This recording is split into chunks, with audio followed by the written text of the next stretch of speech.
Welcome to the I Can't Move podcast. I'm Jorge, And I'm James. and we're going to be sharing some Christmas creepy stories.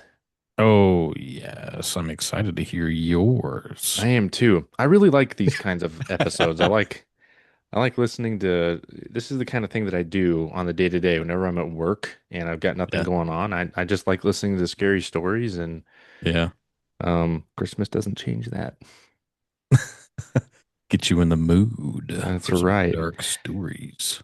I did want to share something today though. I was listening to I've mentioned this podcast before, but I was listening to the Exorcist files and there was a priest, I believe it was a priest. It was like a guest speaker that was talking, and he mentioned something called duendes or el duende. Yeah.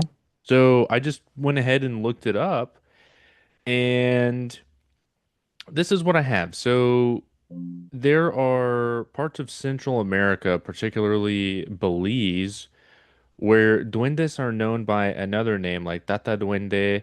And among Creole and Garifuna communities, Tata Duende is described as a forest spirit who lures children away from safety and further into the woods. And one of the most recognizable traits used to identify the duende is that he has no thumbs, which is a detail that's often passed down as like some sort of warning to kids. In Mexican folklore and throughout the American Southwest, the duende takes on a bit of a darker reputation where they are often described as like a gnome-like creature that's believed to live inside the walls of your home, especially near the bedrooms of young kids. And according to legend, they come out at night to clip the toenails of children who are considered unkempt or neglected. But in Gosh. some stories, the act goes terribly wrong and they accidentally end up clipping off the toe entirely.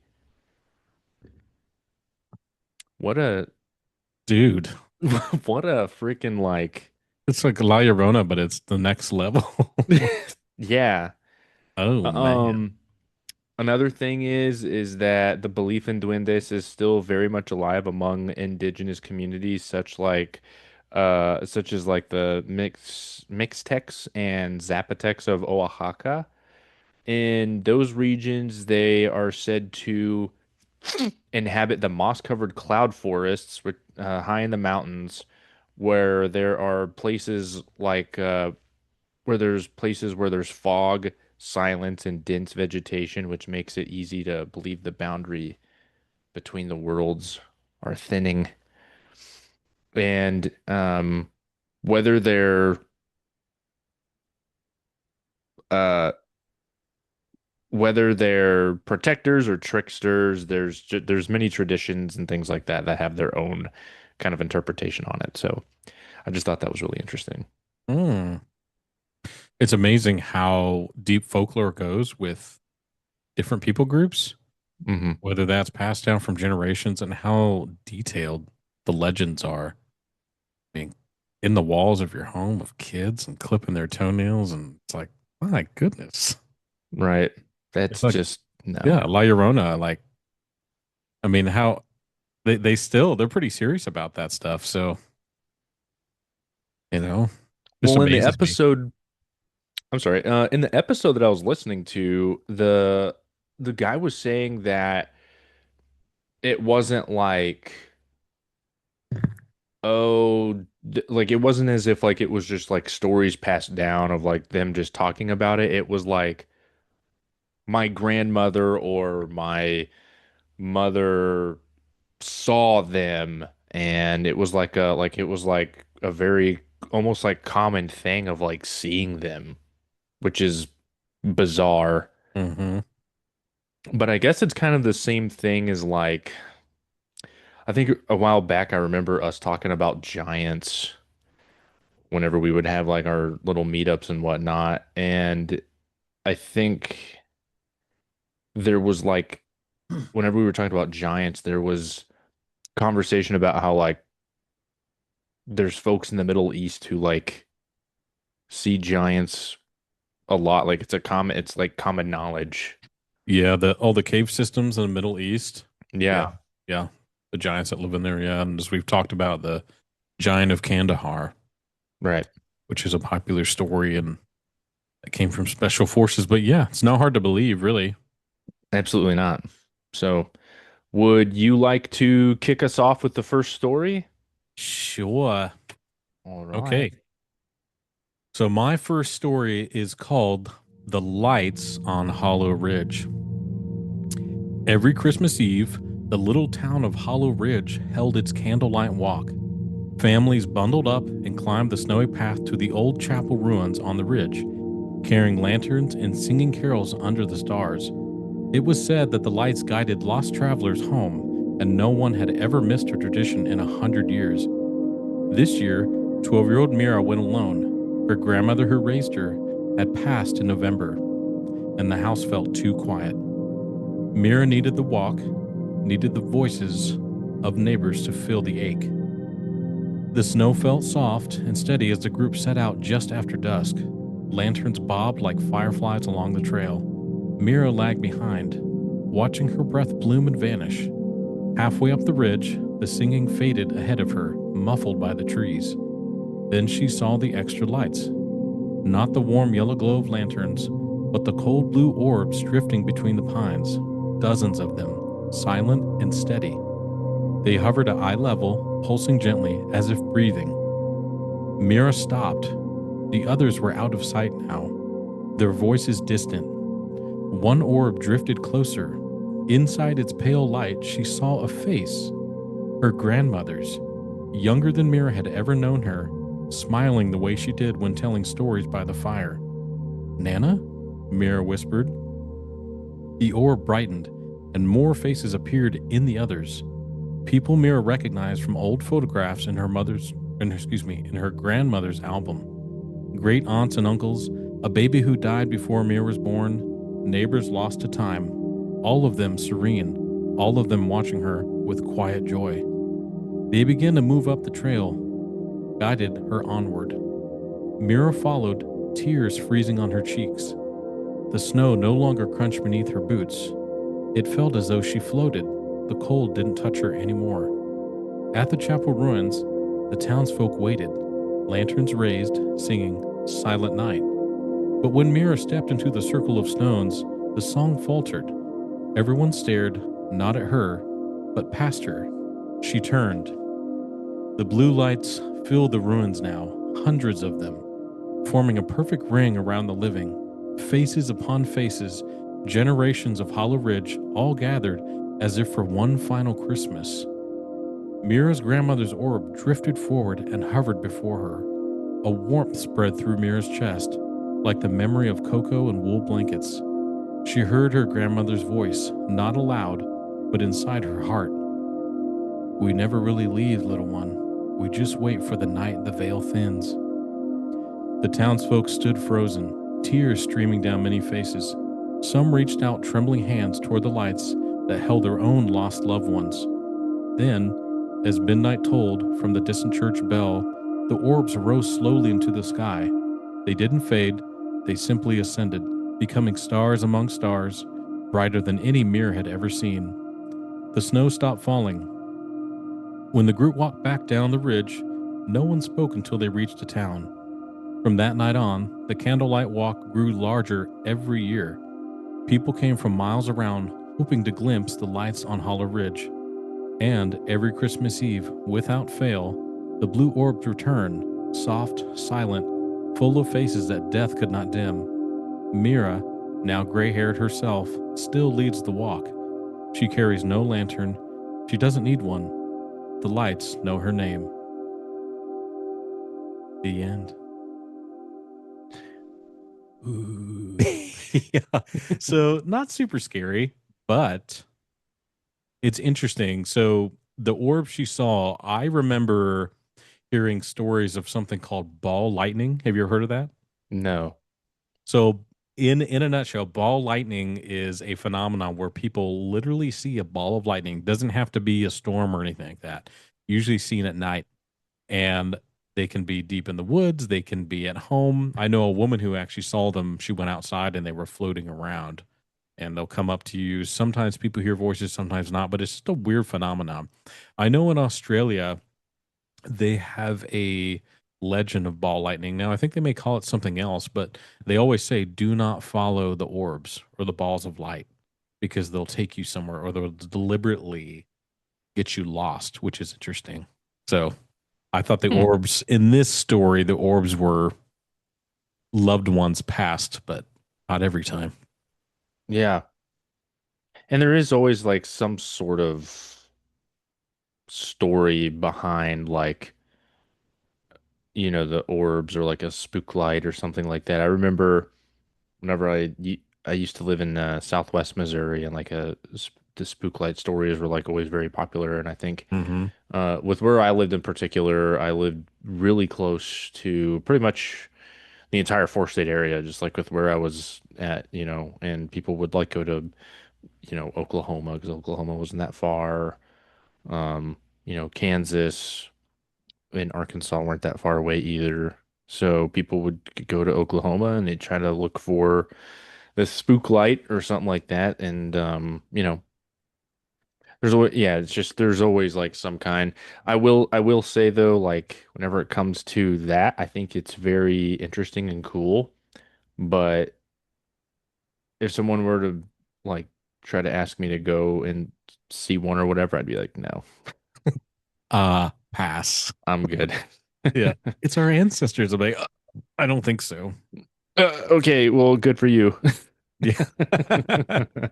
Yeah. I mean, it wasn't super scary, but it's still, you know, I'm sure it can happen in a way. But anyways, let's hear your story. You ready? Yes, I am. So I named this story The Visitor. Oh. It happened on Christmas Eve when I was 16. It was one of those heavy snowfalls that smothers sound, the kind where the world feels sealed off, like you're inside a snow globe. My parents and I were in the living room with only the Christmas tree lights on. No overhead lights, no TV, just soft colors reflecting off the walls. We were drinking eggnog, opening our stocking gifts, following the same quiet tradition we'd done every year. Then the door knocker slammed. Then the door slammed 3 times. Not casual, not friendly, hard, precise, intentional. The sound felt wrong, too loud for how quiet everything else was. My dad stood up immediately and looked out the front window. There was no one there. No shape, no movement, nothing but untouched snow. Still, he opened the door. Lying directly across the threshold, perfectly positioned, was a black cat. Blood stained the snow beneath him. He was alive, but barely moving. What made the moment unsettling wasn't just the cat, it was the snow. There were no footprints leading to the door, no footprints leaving it, no tire tracks, no dragged marks. The snowfall was heavy enough that even minutes would have left evidence. Logistically, there was no way someone could have placed the cat there without being seen or leaving some kind of trail. And yet, there he was, as if he had simply appeared. We brought him inside immediately. The knocking stopped. The night went quiet again. Too quiet. The vet later told us he was young, unneutered, and had clearly been in a violent fight. He survived. He healed. Eventually, a family friend down the street adopted him. Months passed. Then one night, 4 or 5 months later, the cat began screaming.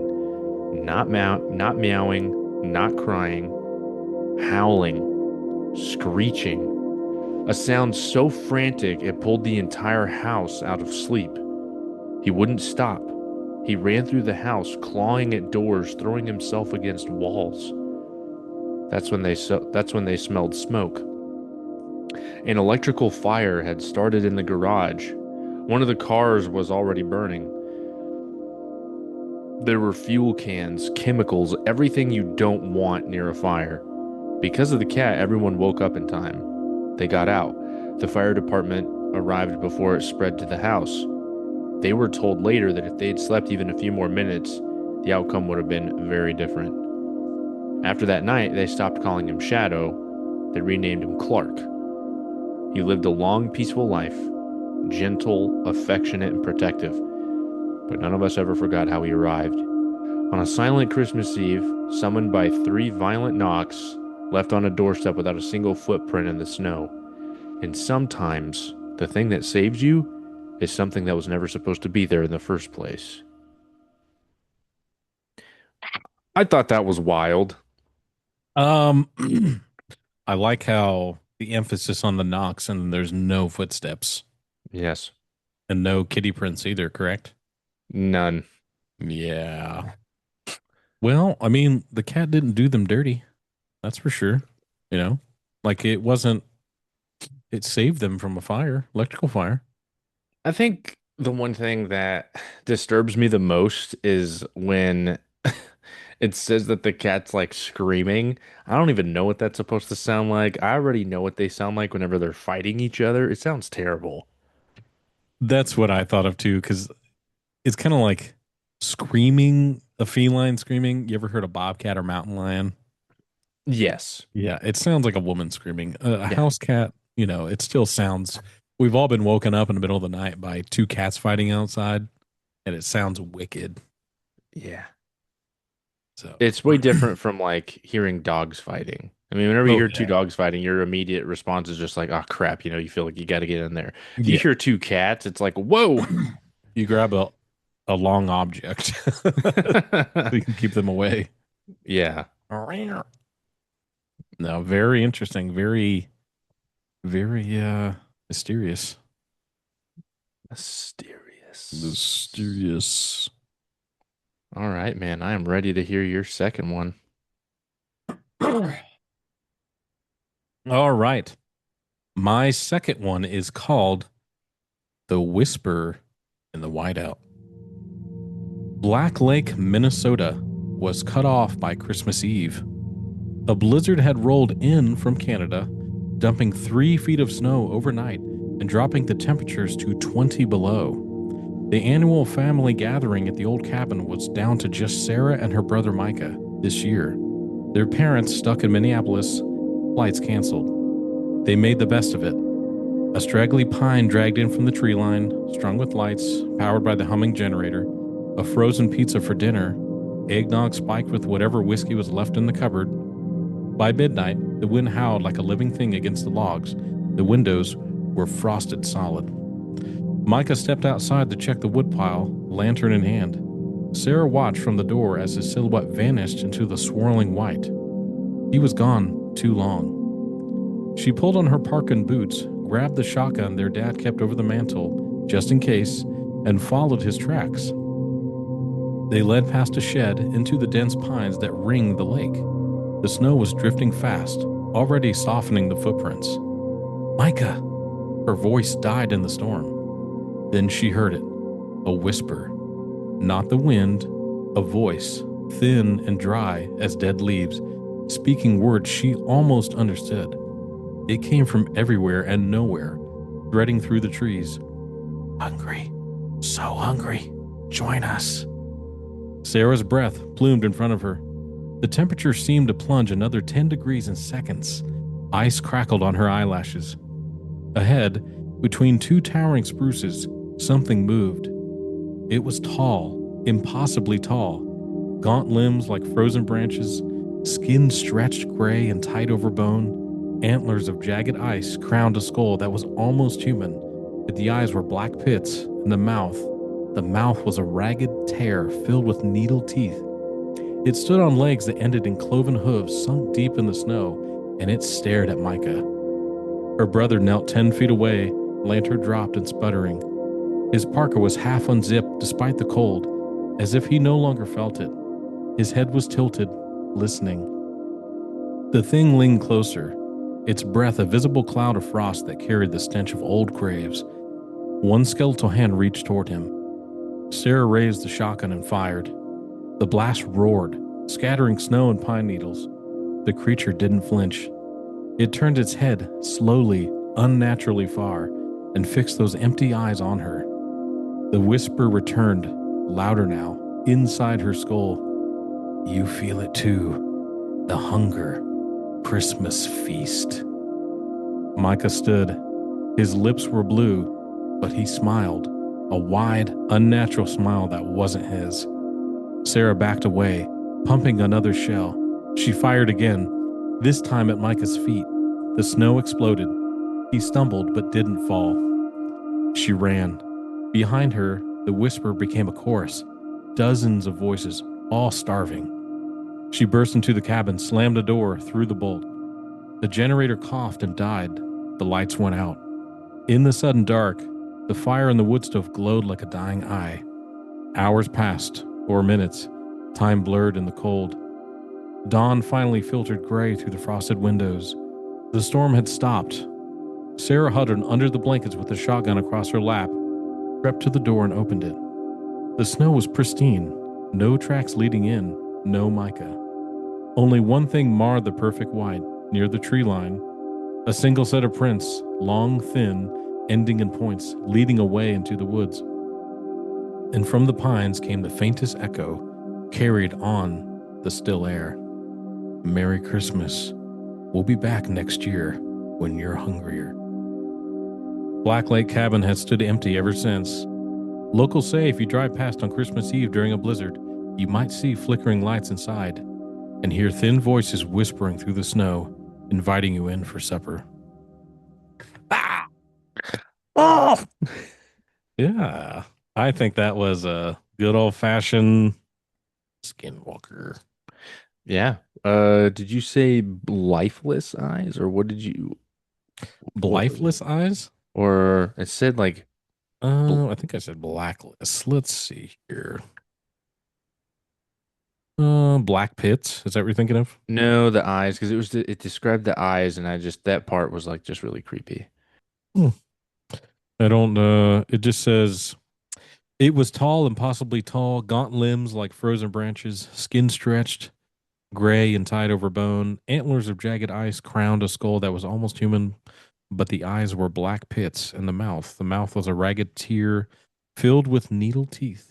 It stood on legs that ended in cloven hooves sunk deep into the snow, and it stared at Micah. Yeah. You know, that actually sounds more like a Wendigo. Yeah. A Wendigo, definitely. With the antlers, yeah. Yeah, And the yeah, kind of how Micah was kind of possessed or animated after he came in contact with it. yeah. That one, that one definitely, and that's interesting because I think it was it the Wendigo that was speaking too. Yes. Yeah. Yeah. So I know that whenever people become possessed by the Wendigo, like they speak still, but like I often forget that the Wendigo itself can like speak. Yeah, dude. I like how Yeah. she shot it and it didn't do anything. There's a really good movie called Antlers. Yeah. I know Yeah. what that is. I haven't seen it, but I know what it is. It's actually really good. It's really good. I would heavily recommend I would heavily recommend that one just because it's not so much that I wouldn't say that the actual Wendigo is creepy, but the effects that it has on people, like what it shows, like the people being possessed by the Wendigo is what's really creepy. Yeah. They do a really good job of that. So, Yeah. Um, I'll tell a quick story. I don't know if this would be classified as a Wendigo, but you've met him. We have a friend named Nick, and this happened in high school. We were all out at my buddy's house in the country, and we all agreed to meet there a certain time. So the majority of us took a ride there. And our friend Nick was like, nah, I'll walk. We're like, dude, it's like going to be close to 10. Just ride with us. He's like, no, I want to test my bravery and walk. And from his place, it was probably about a good 30 minutes, especially in the woods at night. You got to be careful where you step. And so everybody was inside hanging out. And I looked at the clock and I was like, okay, he's going to be here in a minute. So I went outside And my buddy's house, they had this big, probably a couple acres of just flat grass inside the woods. And so I hid behind a tree and I was like, I'm going to scare him when he walks up. And sure enough, like clockwork, here he comes and he's running. And I was like, all right. So he finally gets close to me. I jump out of the car. I'm like, and he just was just already just white face. He's like, let's go in the garage. Let's go in the garage. And I was like, what's wrong with you, man? He's like, let's go in the garage. And I was like, what's wrong?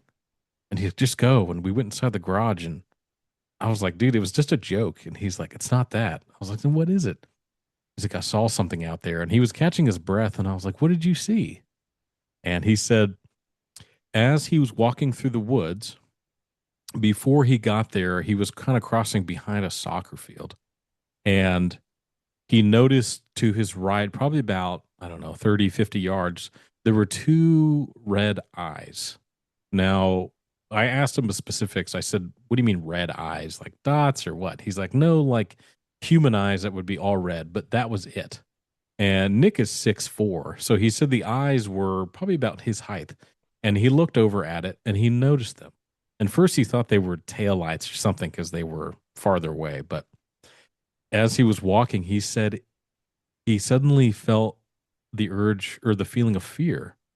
And I said, well, what'd you feel? What'd you feel fear for? He said, because when I noticed the eyes, it felt like everything stopped. He said, the bugs, everything just, the noise just stopped. And so he said he just felt like he had to run. And he took off because he felt like something was going to get him. And he took all the way off. And then that's where I met him. And he, to this day, he still stands by the story that he saw whatever was standing there with red eyes looking at him and he split. But whether that was a Wendigo, I don't know. It was in the woods, so what's something's possible. But I mean, he saw something that freaked him out, and the idea that nature itself quieted down at that moment, you know, makes you Hmm. wonder. Hmm. It does kind of make me wonder because like I definitely don't think that he's obviously lying. I mean, No, I've met Nick yeah, and he is definitely very much a stand-up guy for sure. yeah, But I do think it's possible that maybe because, sometimes whenever like, you know, if there's like a light or something, you know how whenever a dog's eyes like reflect and you can see yeah, yeah, so I'm just kind of mhm. wondering like what if Yeah. it's He could have seen a dog or a deer or or something. some other animal that's eyes were reflecting back at him and it was just red Yeah, and it made him spooked, which and I it was get it. just like, You'd be whoa, yeah, spooked too, and then he just took 100%. off. So but the whenever I hear stories of Wendigo or those type of cryptids, I think of that story. Yeah, I'm not brave enough to walk in the woods by myself Well, he tested his like bravery. that.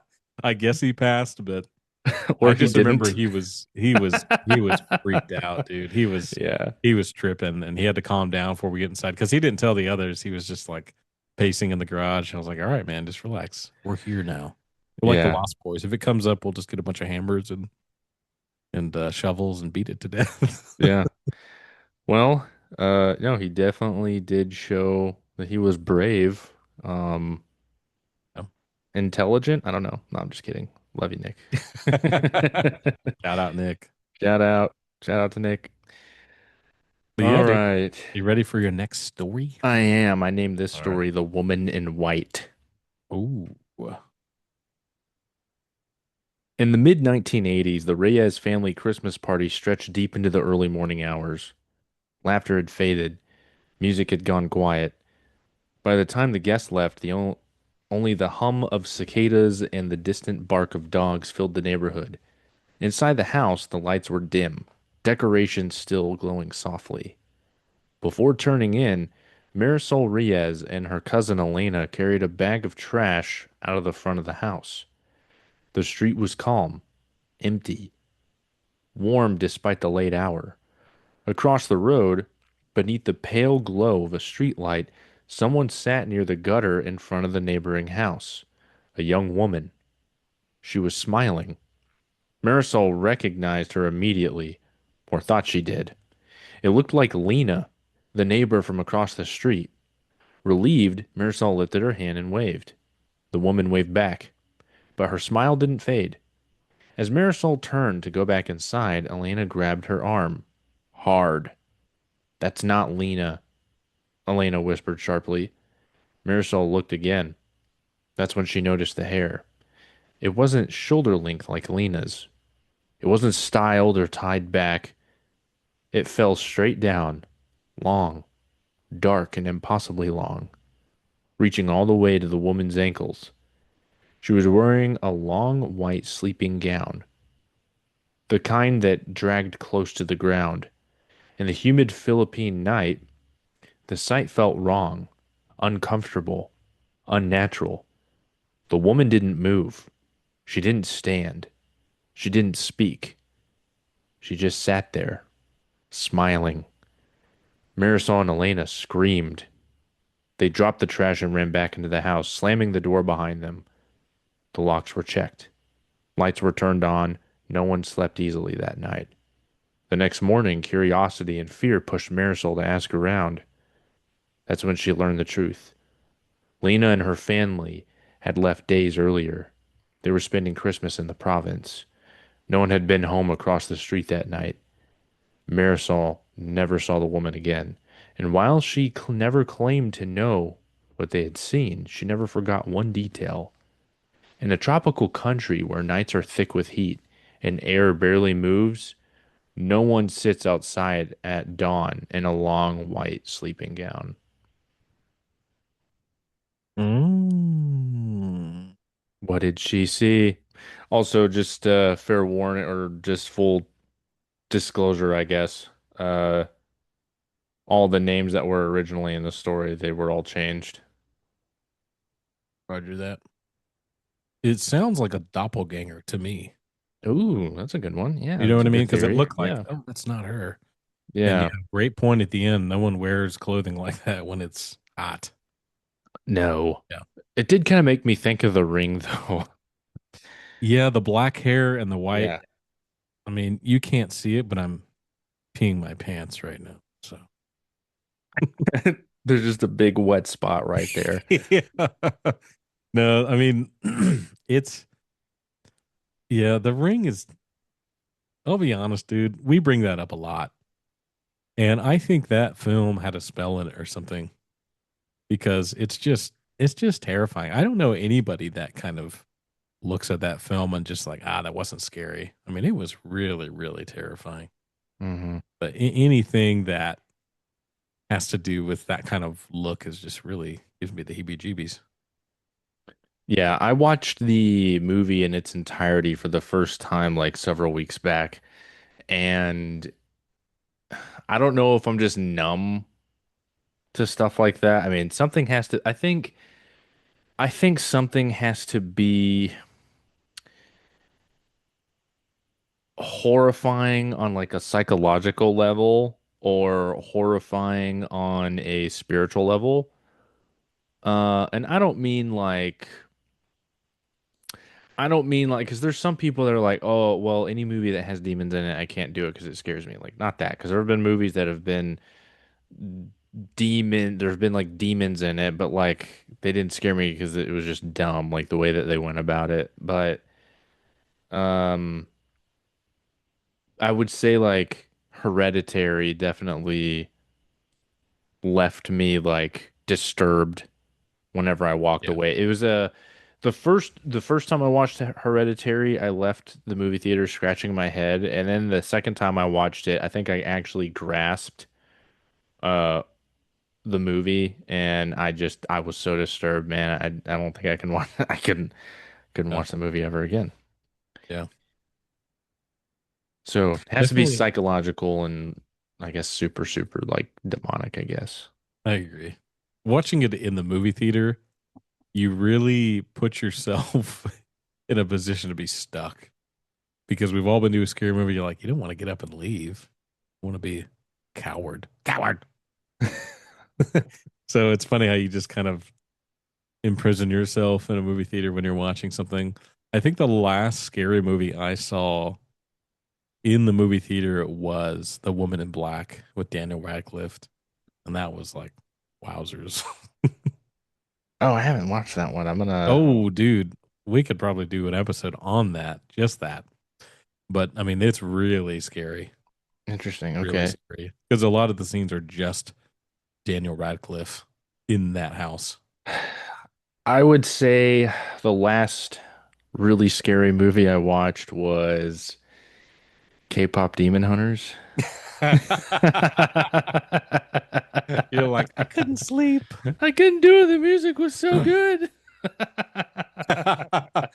It's living in my brain. Yeah, definitely not scary. No. May have got your mind bumping though.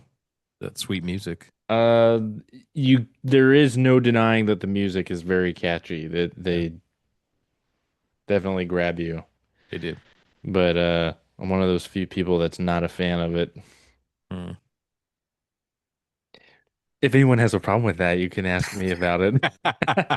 Comment below, please. Yeah, Challenge comment you. below. K-pop demon hunters. Yeah. All right. You got a next story. I apologize. I'm out of stories. Oh, okay. Cool. Well, I got it. I've got a few more under my belt. So I'm I called this all one the ears. Christmas Creep. Ooh, The Christmas Creep. creepy. All right. Evan had known for weeks that Laura was aware of his betrayal. He suspected she'd already known back when they were decorating the Christmas tree earlier that month. They worked in silence, hanging the same old decorations along with a handful of ornaments she'd bought at a thrift store. Odd, mismatched pieces that didn't quite belong. Evan thought they were unpleasant, but he didn't say anything. Silence had become the norm in their relationship. 2 weeks later, Evan came home to find the apartment empty. Laura's things were gone. Every trace of her. The only confirmation was a single text message. I know everything. I hope you have a miserable Christmas. And he did. It was the only Christmas Evan ever spent alone. His parents were traveling. His friends had plans of their own. By Christmas night, he sat in the living room with a cold slice of pizza on the table, about to turn on his PlayStation, his only gift to himself. That's when the doorbell rang. For a brief, hopeful moment, he thought it might be Laura, that she had come back, that she might forgive him. Instead, when he opened the door, he found a stranger. The man wore a gray suit and a brimmed hat pulled down. His face was pale, his expression somber, almost mournful. Evan assumed he was some kind of religious visitor and prepared to politely decline. You have something that belongs to me, the man said calmly. I want it back. Evan frowned. I'm not sure what you mean. I want it back, the man repeated, sharper this time. Unsettled, Evan closed the door and muttered a strained Merry Christmas through the door. He could still sense the man standing there, unmoving. When Evan checked from the living room window moments later, the man was gone. He tried to distract himself with his game, but as the evening wore on, an uneasy feeling crept over him. The distinct sense of being watched. More than once, he thought he saw movement near the windows, but each time he looked, the street was empty. Eventually, the feeling became unbearable. He turned off the console and went to the bathroom, glancing out the window again. He was certain someone had been there just seconds before. He closed the curtains and turned on every light in the apartment. That helped, until he heard knocking, heavy knocks from the front door. He approached cautiously. Through the peephole, the hallway was dark and empty. The automatic lights hadn't turned on. That alone made his skin prickle. The knocking stopped. Just as Evan turned away, 3 more knocks echoed through the apartment, louder, more deliberate. Then came pounding from the back door, the one that led to the garden, and then tapping on the windows. Heart racing, Evan threw open the living room door. The hallway lights flicked on. No one was there. Silence returned as abruptly as it had broken. After locking every door, Evan convinced himself he'd imagined it all. Isolation, stress, guilt. That had to be it. Then his phone rang. His mom. She checked in out of concern, knowing he was alone for the holiday. Evan downplayed everything. When the call ended, tears welled up despite his efforts to stay composed. Moments later, the phone rang again. Assuming it was his mother, he answered impatiently. There was only silence. The screen read unknown number. Then a voice spoke, cold and unmistakable. You have something that belongs to me. The call ended. There was no record of it in his call log. Exhausted and shaken, Evan went to bed early. Sleep came quickly, but it didn't last. He woke at midnight and realized the curtains were still open. Moonlight cast long shadows across the wall. One of them looked like a man wearing a hat. Then came a soft tap on the window. Evan tried to move. He couldn't. Sleep paralysis, he told himself. A dream. A hallucination. But the window slid open. He heard someone climb inside. Soft footsteps crossed the carpet. A dark shape passed his bed and moved into the living room. When Evan finally jolted awake, he sat upright, gasping. The window was closed. The door was shut. Still shaken, he searched the apartment with a broom in hand. Nothing. As he turned back toward the bedroom, footsteps sounded in the hallway behind him. You have something in the... You have something that belongs to me, the voice said. Evan screamed and ran. Barefoot and in pajamas, he fled into the cold night and ran straight to the nearby police station. Officers returned with him but found no intruder. Only one odd detail. The Christmas tree lay toppled on the floor. Something else was disturbed.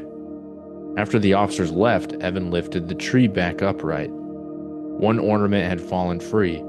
A small medallion Laura had bought at a thrift store. Inside was a faded photograph of a woman and child dressed in old-fashioned clothing, their expressions somber and unsettling. Evan's phone vibrated. A text from Laura. Did you have a nice Christmas? With a Christmas tree emoji. He called her. She never answered. It was the last message he ever received from her. That night, Evan walked to a nearby park and threw the medallion into a pond, watching it sink beneath the dark water. He never saw the man again. But he didn't stay in that apartment much longer. Whether it was guilt, grief, or something else entirely, the place felt wrong. And Evan made one promise to himself. He would never spend Christmas alone again. It sounds like Laura set him up, is what it sounds like to me. think she did. Dude, dude just wants to be left alone. Yeah, she got revenge. She got revenge on him for cheating. Yeah, but also got a couple felonies with it. Yeah. Let's see. Residential entry? Yeah. Stalking? If she already has a restraining order, he'll have Yeah. one. Well, you can't really do stalking unless you've got like a series of incidents against you, and then on top of that, like, the person has to tell you to leave you alone. Well, that's more like harassing, but yeah. Just a, Residential entry, definitely, though.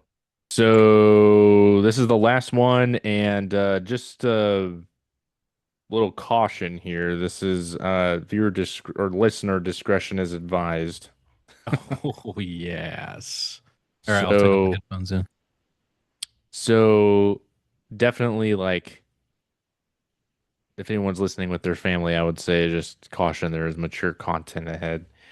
Um, I called this story the doorway to your soul. All right. I once worked in a state-run psychiatric hospital for the criminally insane in Eastern Europe. It's important to understand that facilities like this were nothing like modern psychiatric wards in the United States. Even by local standards, the conditions were grim, far beyond what most people would consider acceptable. The building was old, underfunded, and overcrowded. The smell alone was unforgettable. Unwashed bodies, human waste, decay, it clung to the air and settled into your senses until it felt permanent.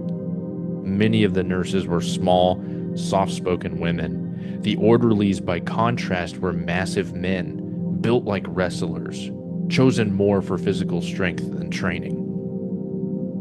Despite everything, we wanted to be there. We believed we could make some small difference, but the hospital was critically understaffed. There was barely enough food. Medication was scarce or outdated. Still, we treated the patients as people, not animals, and when treated with dignity, most of them were calm. All of them were considered dangerous. Diagnoses ranged from severe autism to advanced schizophrenia. A few, however, were so violent they were kept in isolation almost constantly. One patient stood out immediately. His name, at least the name he used, was Andre. When you entered the communal ward, he was impossible to miss. He was tall, well over 6 feet, with light blonde curls and striking green eyes so pale they almost looked like golden. They almost looked golden under the fluorescent lights. He was handsome in a way that felt unsettling, like a figure from religious artwork. Too perfect, too composed. Unlike most patients, Andre didn't scream or rock or stare blankly into space. He was calm, intelligent, charismatic, strangely authoritative. When other patients became agitated, he could quiet them down with just a few words. Every day, he walked the length of the ward with his hands clasped behind his back, observing the others like an officer inspecting soldiers. The room itself was long and narrow. Stone walls, wooden floors, more like a medieval hall than a hospital wing. I never understood how someone like him ended up there. Nurses weren't allowed to know patient histories. That illusion shattered one morning after breakfast. Breakfast was meager, a scoop of porridge, dry toast, and diluted juice that barely deserved the name. That morning, it was just me and one orderly, Victor, a large, intimidating man, watching over more than 30 patients. Andre was pacing. Andre was pacing as usual, and then he stopped. Something about his posture changed. His body was rigid, tense in a way that set off every alarm in my head. He stood still for several seconds, too still. Then he attacked. He lunged at another patient, slamming the man's head repeatedly into the stone wall. Before anyone could react, Andre drove his thumbs into the man's eyes. We didn't have radios or phones, only a wall-mounted alarm box. I unlocked it and slammed the button. A siren erupted, loud and shrill, like an old air raid warning. Chaos broke out. Patients screamed, laughed, cried, or stared blankly. No one tried to intervene. There was no safe way to stop him until backup arrived. Within minutes, other orderlies rushed in carrying restraint equipment. Once a control collar was secured around Andre's neck, he immediately stopped. He sat down calmly, almost curious, and held out his wrists for handcuffs. Only after he was fully restrained was I allowed to approach with a sedative. As I moved closer, he smiled, wide and delighted like a child receiving a long-awaited gift. He spat onto the floor. Blood splattered my shoes. Mixed in with it was something solid. I didn't realize until later that it was part of the man's face, his nose. Before anyone could react, Andre lifted his bound hands to his mouth and swallowed one of the victim's eyes. He swallowed it like spaghetti. I injected the sedative. As it began to take effect, a single word slipped out of me without thinking. Why? He looked directly at me and answered, calmly, clearly, in a flawless American English spoken with a Southern accent. I'm going to reread that really quick. He looked directly at me and answered, calmly, clearly, in a flawless American English spoken with a Southern accent. The eyes are the doorway to the soul. Now I have his and I want yours next. I froze. He had never spoken English before. No one there knew I was American. I had never told anyone. No one else spoke the language. I resigned the next day and left the country shortly after. Nearly 9 years later, I returned and ran into one of the doctors from the hospital at a bar. He recognized me and he bought me a drink. You were there, he said quietly, the day he took the eyes. He told me Andre never stopped talking about me after I left, about my eyes, about my soul. When I asked who Andre really was, the doctor hesitated, then leaned closer. He arrived years before you, he said. No records, no history. He asked for work. Strong, capable. He became an orderly.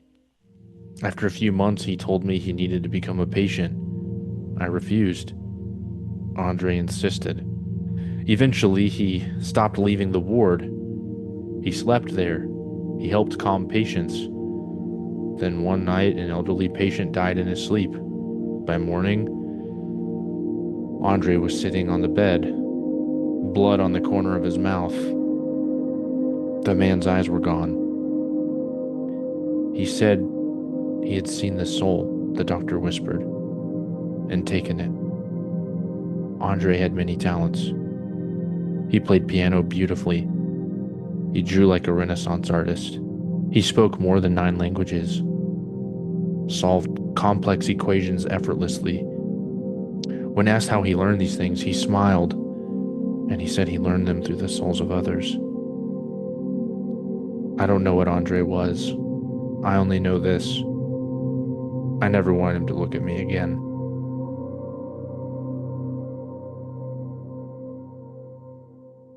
Blah. Dude, the whole time, you know who I was thinking of? The Hannibal devil? Lecter. Hannibal Lecter. Oh, yeah. Supremely intelligent, likes to eat people, pieces of them, because he feels like he actually absorbs a piece of them, their soul. Yeah. Sadistic, strong, mysterious, Mm-hmm. checks all the boxes. Yeah. The spaghetti comment was like, oh man, yuck. Yeah, I would say I appreciate how disturbing that story is, I guess. I would just say the most unsettling thing is just how they described him. Almost, it was almost like they described him as a cherub, like an angel, like an old artwork. The blonde hair. Yeah. That's what Yep. I thought of was like that. Yeah. So it really kind of makes me think like, is this actually supposed to be the devil that they're talking about? Mm. Yeah. I get what you mean. Like, there's a supernatural Yeah, to his features. I mean, it's possible, but but I really, yeah, that one I had to share. It's obviously not a Christmas story, but while I was looking up stories, I was like, I gotta share that one. That's just really, really creepy. yeah. But God only knows what really happens with cannibals and serial killers. yeah, Um, I did, after reading that story, I was super curious. I had to look up like what the criteria was to be admitted into a psychiatric unit for the criminally insane. Uh-huh. And to summarize it, it was under like I think it was like five categories, or it had to hit like um five things in order for them to essentially, be admitted. Uh-huh. Obviously, you have to have a severe mental illness. It has to be a legitimate diagnosis. Um, you They have to be able to understand um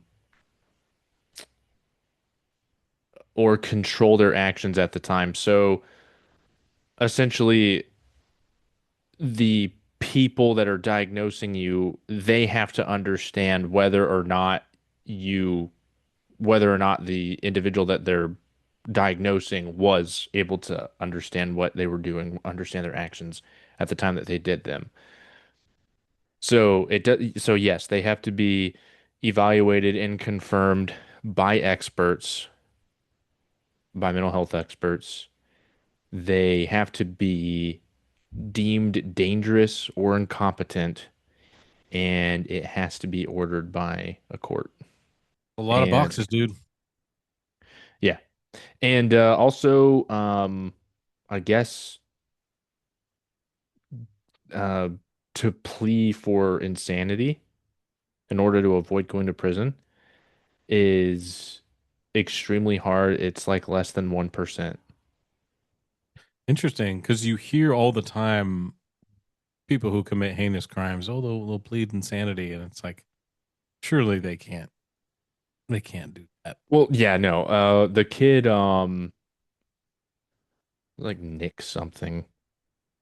He's the one that shot up the school. Hmm. Um, he tried doing that. But if you watch the interview, he is clearly acting like I mean, they were able to pick it up immediately that he was, because like they show him in the interview, he's totally fine, and then he looks up and notices the camera, and that's whenever he starts acting, you know, even more bizarre during the interview. But I mean, even whenever they first encountered him, he was like, "Oh, the voices were telling me to do it," but they were able to figure out like he's full of crap. What's a lesser sentence or less harsh one? Nick Cruz, that's his name. Nicholas Cruz. What people don't realize is that that's not a walk in the park. I mean, apparently, like those places are like hellish experiences. It's not like it's not a great place to be. Some people would probably even prefer prison than those kinds of places. Yeah, I hope they're compensated very well for the people that have to be on staff in those institutions because I imagine they need some prescriptions to help them sleep at night from all the stuff they see and hear. Yeah, No joke. no kidding. So God bless them. Thank you for your service. Because I couldn't do it. There's no way. Yeah. I I got enough trouble from this labyrinth up here. I wouldn't want to peek in somebody else's. Yeah. It just kind of makes me think, I think it was the regular show whenever they're like, "Hey, does anybody want to tell any scary stories?" Or, and then Pops is like, "We can sit alone with our thoughts." Yeah, no kidding. That's so true. You ready to head on out, my man? Let's do it, man. All right. Well, that has been episode 10 of the I Can't Move podcast. We really thank you guys so much for listening. If you have a story that you want to submit, please tell it. We really want to hear from you guys. It would be fantastic to hear from you guys.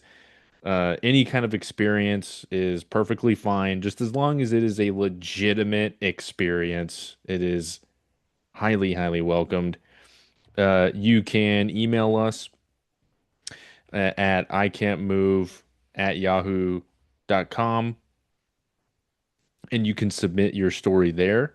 Um, or you can call our number at 972-836-6234 and you can leave a voicemail with your name and the type of story that it is. But if you don't want to leave your name, you can just submit it anonymously. That is perfectly fine. We also want to thank every single one of you for subscribing to our YouTube channel. We are almost at 1,000 subscribers, Yeah. and we absolutely want to deliver even more content. But we would like for you guys to be able to interact with us more and share your story. Yes, indeed. We really appreciate your help. We we appreciate the growth of the channel. We'd really love your feedback on anything, and we'd love opinions. We'd love your comments. And the more we get, the more projects we can do. We would Mhm. like to go full time with this. And we've got a whole list of things we'd like to accomplish with this channel and with the paranormal. So yeah, please let us know. For sure. Another thing is that if you didn't like what you heard, then we're absolutely open to any kind of ideas that you guys might have that you want us to pursue. Again, we would love to hear from you. So if you've got any ideas, please share them with us. If there's anything that you want us to specifically cover, let us know. Drop it in the comments on Spotify, YouTube. Check us out on TikTok, Instagram, and we would absolutely love to hear what you want to see so then that way we can deliver it to you. Yes. Other than that, I hope you guys have a Merry Christmas. Peace and God bless. Merry Christmas. Peace out.